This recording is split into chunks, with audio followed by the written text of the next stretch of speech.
ብሎ ፍሎት ማድረግ አይቻልም ሁሌ እንዳልኩት ነው ከስር ነገሩን ለማከም በፊት ሞዴል አርገን ሰርተናል አሁን ይጨምራል ኢኮኖሚው አድጓል 5 6 4 7 ቢሊዮን ዶላር እጅህ ላይ ያስፈልጋል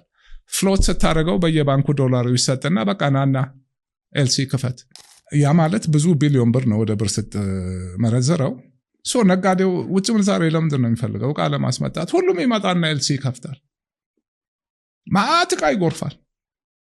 የጠፋው ቃ ሁሉ አሁን ዋጋ መውረድ ይጀምራል ማገላበጥ ስላለበት ይሸጣል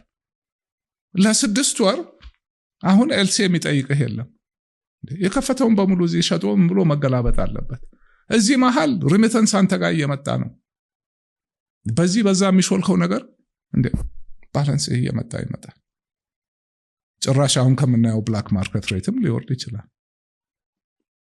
you have to control አሁን ይሄ ዝም ብሎ እዚህ የተጠራቀመ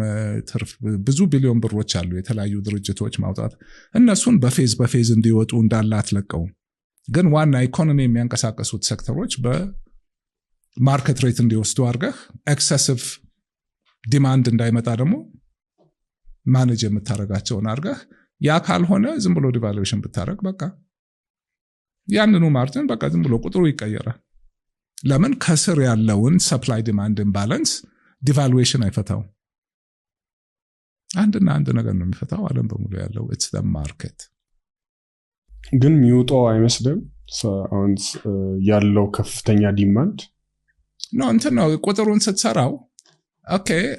ዶላር ስለመጣ በነፃ ዶላር የሚሰጥ የለም የኢትዮጵያ ነጋዴ ተሰብስበው አሁን ዛሬ ባንክ ቢከፈት ስንት ብር ይዞ ሊመጣ ይችላል